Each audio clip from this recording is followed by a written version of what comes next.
Ils sont debout bien avant l'aube. Lorsque les autres dorment, ils sont ouvriers, boulangers, agriculteurs, agents de sécurité, hommes ou femmes de ménage. Ils sont plus de 3 millions. Comment supportent-ils cette vie en éternel décalage?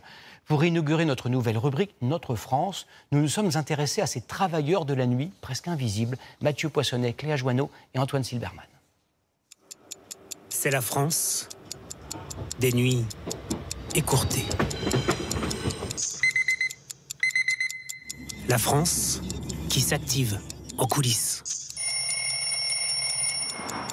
Des hommes, des femmes, à la ville comme à la campagne, nous dormons, ils partent travailler. 4h15, dans une petite commune au sud de Metz. Sophie a 43 ans. Elle est employée dans un centre logistique.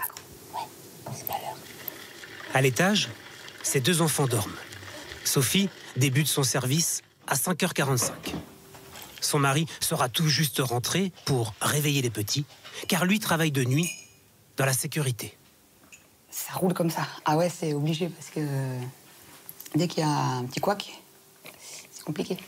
J'essaye toujours, en toutes circonstances, d'avoir le sourire.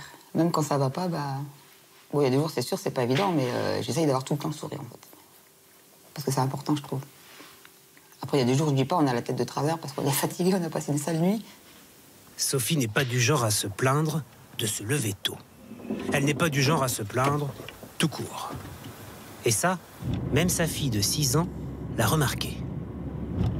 Maman, t'es une super maman et un super papa. Je sais pourquoi tu dis ça. Vous travaillez sacrément dur, elle dit. Je dis, mais il faut travailler aussi, donc c'est dur, mais il faut le faire. Sur le parking, déjà des centaines de voitures. L'entrepôt qui l'emploie tourne 24 heures sur 24. Moi, je crois qu'il y a déjà le matin. Au même moment, à 600 km de là, tout est éteint, à Condé en Normandie. Sauf la boulangerie de Ludovic. Ouais, depuis l'âge de mes peut-être 5 ans, j'ai toujours voulu faire ce métier-là. Bizarrement, d'autres n'aiment pas parce qu'on est en décalé, on travaille le week-end, le dimanche, machin. Donc, non, c'est un métier, c'est ce qui reflète la France au final. La baguette, tout ça, c'est ce qui reflète la France. Donc, faut le faire, et il faut le faire bien, quoi, c'est tout. Pas facile de recruter. Les horaires effraient, souvent. Mais Ludovic a trouvé la perle rare.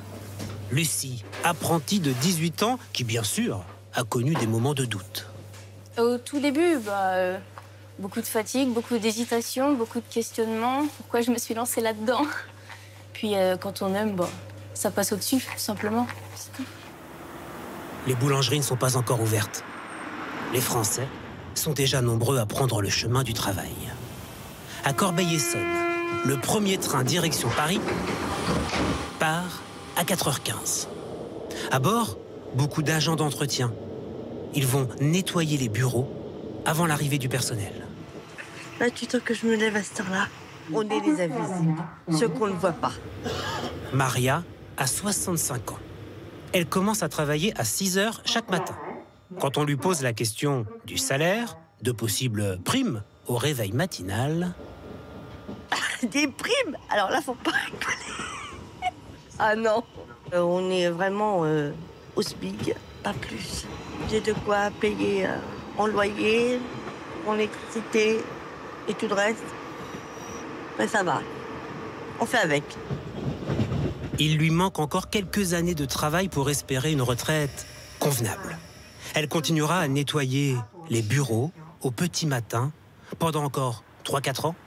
Elle aura 69 ans. Nous retrouvons Sophie. Il est presque 6 heures. Voilà, vous n'êtes pas réveillés. Bonjour tout le monde. Ici, la journée commence toujours par un échauffement. C'est le moment de bailler pour ceux qui sont encore fatigués. Les Français achètent de plus en plus en ligne. Pour que les commandes arrivent le plus vite possible, il faut des agents, comme Sophie, qui, dès 6 heures du matin, emballent les colis inlassablement. Au début, je me suis amusée à peu près à compter le nombre de cartons que je faisais, mais j'ai jamais réussi à trop savoir, en fait. Prime incluse, elle gagne autour de 1 700 € net par mois et touche un 13e mois. C'est bien au-dessus du SMIC. Pour elle, ça justifie le réveil matinal et les possibles coups de fatigue. Ah, moi, je suis partie, ça y est, c'est parti pour la journée. Faut pas qu'il y ait de temps mort, c'est dur de reprendre après le rythme. Sophie termine à 13 h chaque jour, 35 heures par semaine au total. Pour d'autres, les horaires sont plus flexibles. Tôt le matin, beaucoup de travailleurs indépendants, de petits chefs d'entreprise, d'agriculteurs prennent du service. Allez, merde. Allez, psh. Max dirige une exploitation agricole en Normandie. Il n'a pas d'employés. 7 jours sur 7, ce sont lui et sa femme qui se lèvent pour la traite des 45 vaches. Un boulot et une histoire de couple. C'est machinal, ouais. On a nos habitudes, nos réflexes, notre rythme. C'est un avantage. Un rythme particulier, difficile même. Mais pour l'agriculteur, les centaines de litres de lait collectés sont une vraie satisfaction. On nourrit la population.